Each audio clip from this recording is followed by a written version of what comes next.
Richcard Célestin, tu as ri parce que le professeur, je suis édifié, justement, et je suis vraiment pessimiste par rapport à cette commission. Laquelle? La commission concernant la dette. Bon oui, c'est une commission et disons le texte que j'ai lu ce matin prête à équivoque. D'abord, Macron a fait une tentative de récupération de l'histoire. Le président Macron.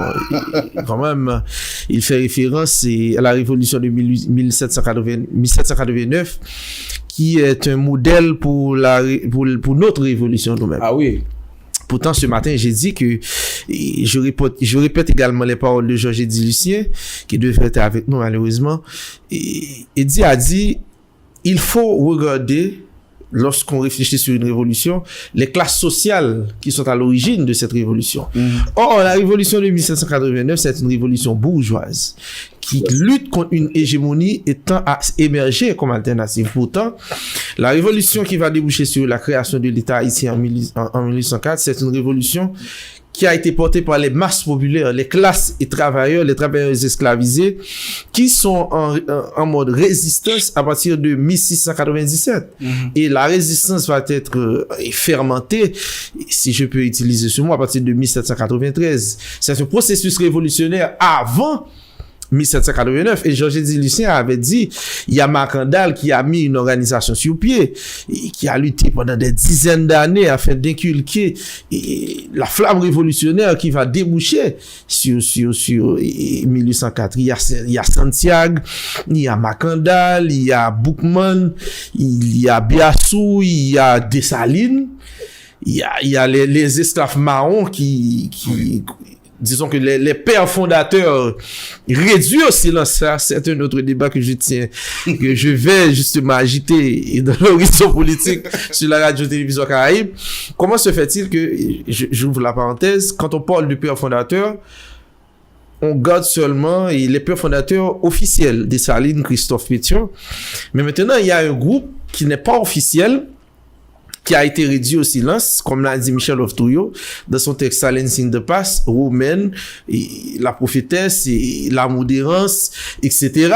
Et sans souci, pour ne citer que ceux-là qui ont eux-mêmes un autre projet de l'indépendance qui pourrait être en étroite et collaboration, bien en adéquation avec le projet panafricaniste que le professeur nous a si bien décrit.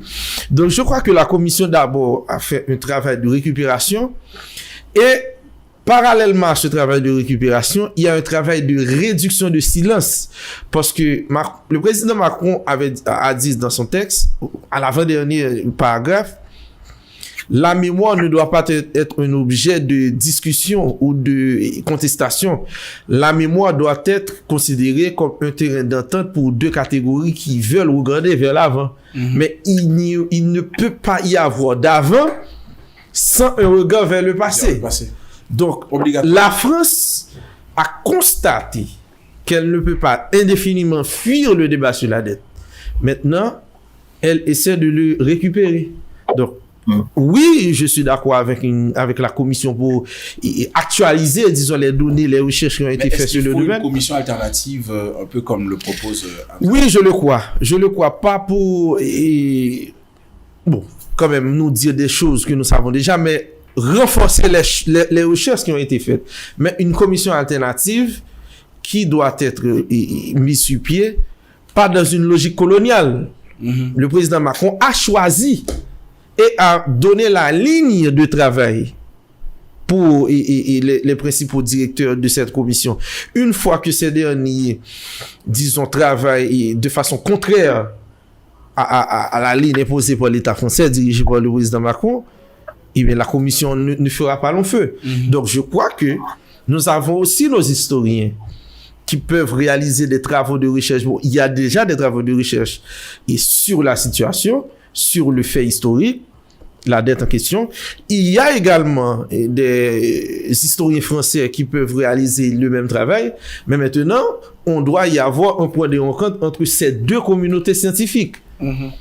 Maintenant, le colon l'ancien colon qui se veut toujours être colon ne peut pas recoloniser l'histoire de la colonisation. Donc c'est la raison pour laquelle que je suis sceptique, que je suis critique par rapport à l'émergence de la commission, le travail de cette dite commission et les résultats qui peuvent s'en suivre.